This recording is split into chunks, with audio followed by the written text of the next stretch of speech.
Good day everyone, welcome to another video of my vlog. And in this particular version of my vlog, it is somewhat very special because I decided to choose three topics that is very relevant to what is happening with our surroundings nowadays. But I have chosen these three topics because these are the topics that I can say that I can really relate myself. Um, I wanted to create awareness to some people. I wanted to be aware about these particular issues, about this kind of issues in our society, which is for me, I think creates a social injustice in our society. And aside from that, it is very close to mine since some of the topics that we will be mentioned later on with our discussion is somewhat personal to me. And I believe if I would be doing this kind of setup, I would be able to I would be able to make my voice heard by a lot of people, and maybe it could be a something that could create awareness about all the people, about LGBT people in general. So the first topic that we will gonna be talk about is about sexual health. So we will be identifying what is sexual health, what is sexually healthy person in general, and we will be discussing also those subtopics related to sexual health. Okay, so sexual health is really an umbrella term that encompasses many facets of a person's physical and emotional well-being surrounding sex and sexuality. So when we say sexual health, it is not limited about the diseases or the different infections you can get from unprotected sex or from your sex partner you're having sexual intercourse with. So it is not just that. It it encompasses many facets of a person's life on physical and emotional well-being, and it's about how he is being treated in the society, how he is being accepted in the society. So, a sexually healthy person are the following. So, if you can see the diagram, there are there are six corresponding um, icon that represents a sexually healthy person. So the first one is educates, second one is communicates, third one is has rights, experiences, threats and prevents, and understands. So what are all of those mentioned? So we will be discussing that also. The first one is they understand that sexuality is a natural part of someone's life and involves more than just sexual behavior, more than just sexual behavior. So we can consider someone a sexually healthy person if he would be able to understand that sexuality is a natural part of someone's life. They don't have control over, and they can't change their sexuality overnight or just by dictating themselves that they are like this, that they are like that, or by changing or by conforming to what the society trying to dictates them to be. So if you are a sexually healthy person, you should be able to understand that sexuality is a natural part of someone's life. It cannot be changed easily, and you have no rights to judge someone with their sexuality.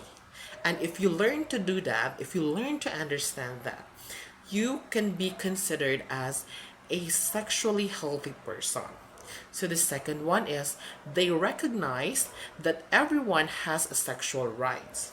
Sexual rights, that is the key word there. When we say sexual rights, they have the right to say no and they have the right to say yes.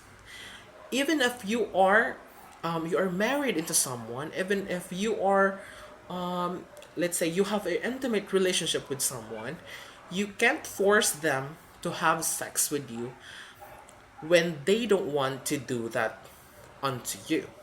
So if you're a healthy, sexually healthy person, has sexual rights, you would be able to respect his mood, his choices, and whatever they want with your relationship if you have one. So the third one is they make safe, reliable efforts to prevent unintended pregnancy and STIs. The key word there is to prevent unintended pregnancy.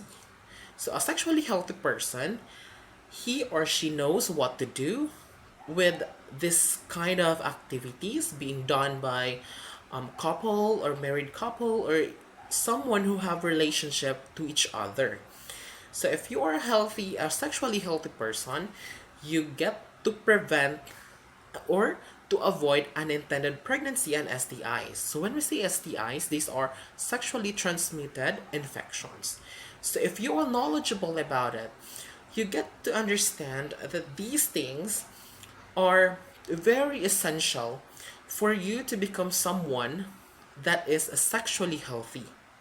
Okay, the fourth one is they are willing to utilize a sexual health resources. So what are those sexual health resources? Of course, though, those contraceptions given by the government, those educating platform being given by the government, and other things that would make someone responsible in every decision in relation to his sexual preference or his sexual activities. All of those things they have they are willing to utilize sexual health resources in general. The next one is they can experience sexual pleasure, satisfaction, and intimacy when they desire.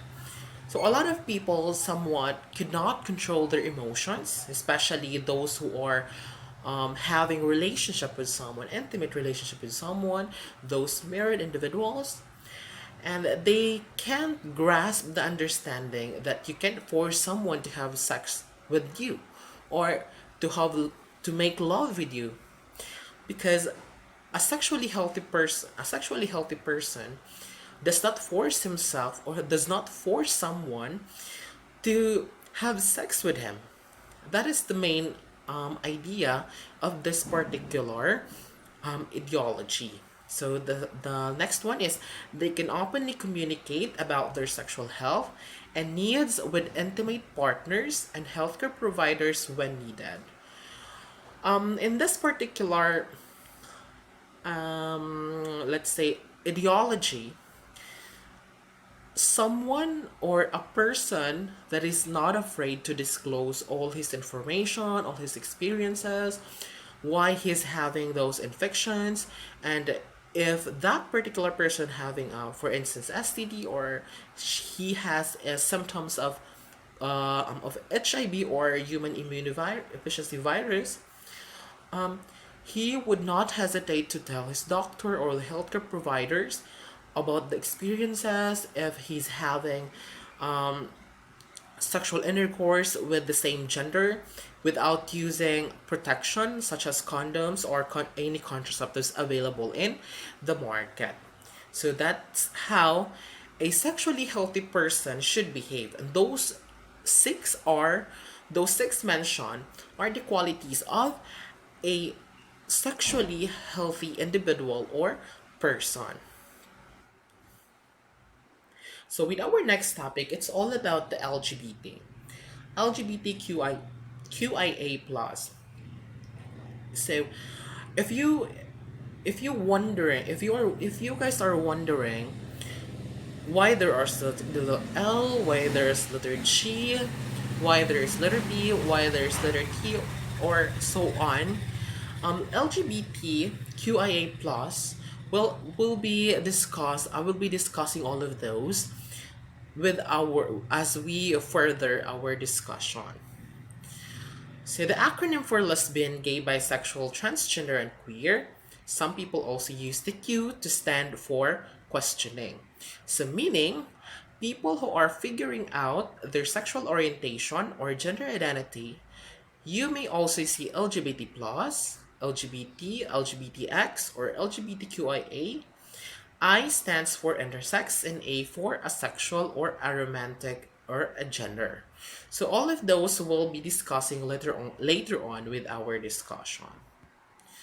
So L, lesbian, of course, it refers to a woman who has a romantic or sexual orientation toward women.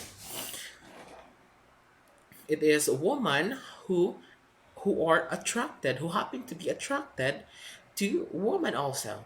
So gay, men who are attracted to men in romantic, erotic, and emotional sense. Of course, that is understandable. So the next one is bisexual or bi, a person who experiences sexual, romantic, physical, or spiritual attraction to more than one gender. So when we say more than one gender, he could there's a possibility that he would be attractive to he will be attracted to men and for women. So he can be attracted to both genders. The next one is the transgender, a person whose sense of personal identity or gender does not correspond to the sex they were assigned at birth or does not conform to gender stereotypes. So when we say transgender, those are people who are not happy of their gender or their sex they were assigned at birth. For instance, like in my part. So I am considered as transgender because my assigned sex at birth is male. But as I grow older, as I have the rational capacity, I was able to learn that it is not the sex of a male that I am comfortable in showing in the community or in the society. I am more comfortable in showing as a female. So that made me a transgender person. Okay, the next one is a queer, a multifaceted word that is used in different ways and means different things to the different people. So a general term referring to all non-heterosexual people. So that is the meaning of the queer. So the next one is the intersex, an umbrella term that describes people born with any of 30 different variations in sex characteristics, including chromosomes, gonads, sex hormones, or genitals. So the next one is asexual, a person who experiences little or no sexual attraction to others and lack of interest in a sexual relationship or behavior. They may or may not experience emotional, physical, or romantic attraction. As what you can see in the picture, the other people wanted to have an intimate relationship with other people, wanted to have someone to be with them, to understand their situation, to help them in their life. But an asexual person doesn't want any of those. They don't want to experience such emotional feeling, such a physical attraction or romantic attraction to any gender. So the plus sign aims to include those who identify as demisexual, non-binary, gender fluid, pansexual, polyamorous, questioning, and many more. So as we advance with our lives or in every development that has created in our present time, there's a lot of changes and gender is not exempted to those changes. So plus it means there's a possibilities that the gender available in our community or in our society will have or will be another gender will emerge soon would that we could add up to the current genders available in our society. Okay, next topic. So in this topic of ours, this third topic, it focuses on the prejudice. So how prejudice, the meaning of prejudice, the different types of prejudice. So when we say prejudice, it is the negative feeling or attitude towards a person or a group even if it lacks basis. So that's how a prejudice. So when we say a feeling, a negative feeling or attitude, and it is about you how you interact with people and how you treat them as a human or how you treat them as a person, and you are having those negative feelings without basis. So that's how prejudice exists. So when you are having negative assumptions towards someone or towards group of people without having any basis to support your assumptions, that is prejudice. So the next one is a stereotype, refers to the negative opinion about a person or group based on incomplete knowledge. So stereotype, in the other hand, is when you have a negative opinion about a person or a group, then you don't have enough knowledge about them. For instance, I'm going to be giving an example. We have a negative opinion about Muslims. I don't know why we have such a negative opinion, but we have that negative opinion even though we have incomplete knowledge about them. We know nothing about their personal lives, we know nothing about their culture, about the beliefs that they are practicing, yet we tend to have negative opinion. So that is stereotyping. So the next one is discrimination. It refers to negative actions toward members of a specific social group that may be manifested in avoidance, aversion, or even violence. So in discrimination, there is an inclusion of physical, what we call this one, physical violence. They can feel it right away that that particular person is not okay with your presence there in a particular place. For instance, I am a gay. Then someone in the group or someone in the classroom or someone in the school saying that gays are gays will going to hell, gays are salot sa lipunan. Those are the things that is discriminatory in our part. So that is discrimination. It refers to the negative action towards members of specific social group that may be manifested in avoidance, aversion, or even violence. So let's proceed to the different types of prejudice. The first one is the racism.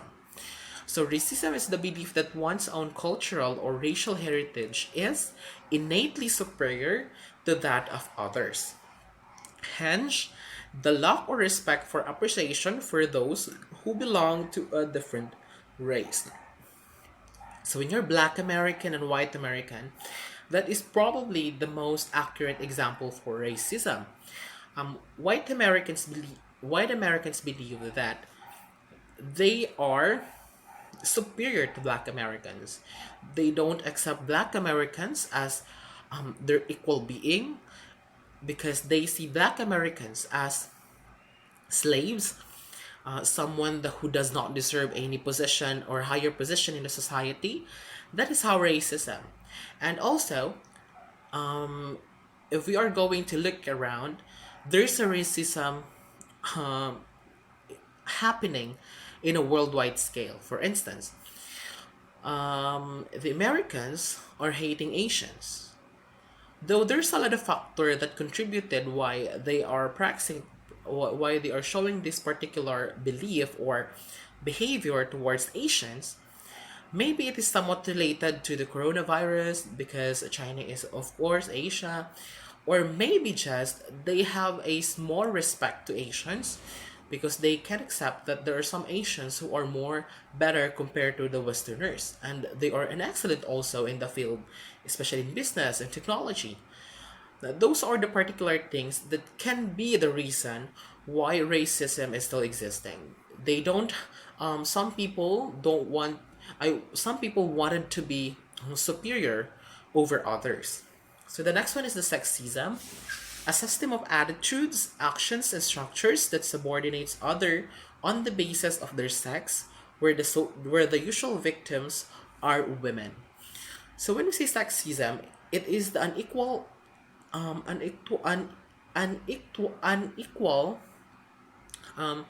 attitude or unequal treatment towards gender. For instance, why it is being said here that the usual victims are women. In our society, we an idea was already instilled in our mind that men are more capable than women, especially those job that requires strength and um, decision making, especially in when it's involving strength or any of those. So when we say, for instance, when we say, oh, that job is only the particular job is only available for men, that is a sexism, because you are limiting the women to have that particular position or that particular job in a society. You are not giving equal treatment to them. That is sexism. The next one is the heterosexism. It is a negative attitude towards lesbian and gay men. There are some people who I don't know what are the reasons why they are acting that way, why they're behaving that way, why they have that negative attitudes toward lesbian and gay men. Where in fact, gay men and lesbians did not do anything to hurt them, or did not do anything to harm them, to cause harm in the society. They are just also a normal person who are doing their job, who has family to feed, has a dreams that wanted to achieve. Those are the things, or those are the questions that we can ask sometimes, why these heterosexism, why these negative attitudes is very visible, or why it is happening in the society. So the next one is the classism. So distancing from and perceiving the poor as the others. So in our picture here, there's a representation here that says, if you're if you are poor and get caught with drugs, it's a crime. Whereas if you are rich and get caught with drugs, it's a scandal. Why is that? All of us are human also. It just so happened that there are stratification in our society that none of us can control over. Since it is happening since the very beginning. It is not possible to have equality in the society. That is why classism exists. Those who don't have enough money could not defend themselves, could not defend their rights as a person, whereas those who has plenty of money, those individuals who are rich, they can change how the laws being implemented. They can afford to have excellent attorney to defend them, even though they committed a serious crimes. All of those are all of those are a manifestation of the social stratification. It means that there is a level in a society. There is a leveling. There are poor. There are middle class. There are upper class, or there are rich. There are rich individuals, and we can relate that into the vicious cycle, because poor are become poorer and rich are become richer. Especially, we can see the difference of the two when when dealing with crimes, and dealing with the economic opportunity, the resources, the natural resources available in the world. They are more they they tend to have more access with it, and those poor continue being poor until the day they die. So those are the very alarming effect of classism. So the next one is the linguicism. So negative attitudes which members of dominant language groups hold against non-dominant language groups. For instance, for this one is the Americans. So since they are speaking English, they think that they are dominant of all the languages. They see other minority language as unnecessary, and every time they encounter all of those, they tend to have a negative attitudes towards them. For instance, in this picture, so the representation shows that an American police, a linguistic police, the one they named this, So you're under arrest for uttering a foreign word. You could be an illegal alien or a terrorist. So that is a clear representation of linguicism. It means you are having negative attitude toward other languages or towards other people who are using other language that is different from the majority. So the next one is the ageism. So negative attitudes held against the young or the elderly. This prejudice is very common to business company who are hiring an employees. Sometimes they don't like to hire older people or younger people because they think those are not they couldn't contribute anything good for the company. They have a biased understanding or biased opinion, biased presumption towards them because they create comparison that older or younger individuals mostly doesn't have the capacity to do the job that is being required for them to do. The next one is the Loxism. It is a prejudice against those who do not measure up to the standard of beauty. The usual victims are the overweight, undersized, and the dark-skinned. So in this picture, it is very touching, guys, since it says that your appearance doesn't define what you will be and what you want to be as a person. We can't prevent this since it is happening from a very small scale, from small scale to large scale. When we see someone who is overweight, we tend to say that, especially in the culture, in the Filipino culture, "Uy, ang taba mo na." Those phrases. Without knowing that what they're doing can contribute or can manifest negative feeling towards that person. You don't know her background, or you don't know how hard her life is, how much he suffers for his weight. Those are the things that we tend to forget that is also necessary for us to control our emotions, to control ourselves, especially in giving statement towards someone, in commenting anything in her post in social media. So the next one is the religious intolerance. So prejudice against those who are followers of religions other than one's own. So the example for this one is the picture here. So it's a Catholic and an atheist. So blind idiot, rat fink, pervert, commie, blaspheme, immoral, crip, and scum of the earth. So they are backlashing the atheist because they are having this religious intolerance wherein they can't accept that there are people who is atheist or the non-believer of God. Whereas that particular person who are a very religious person trying to gain respect, that he is showing that we should respect this other, he is showing all the good things about church, about the religions, about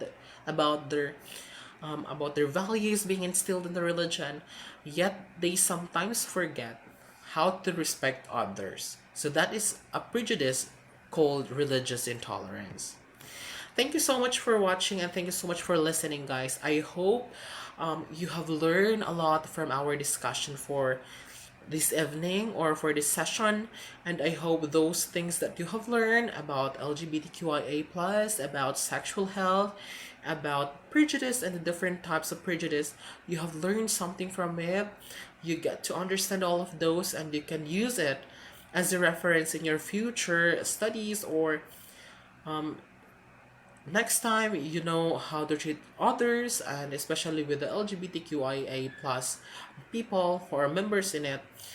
And I hope, guys, that you have learned a lot. That is the most important thing. You've gained knowledge, you've gained something out from our discussions, our discussion in this session of my vlog. Thank you so much, everyone. Bye.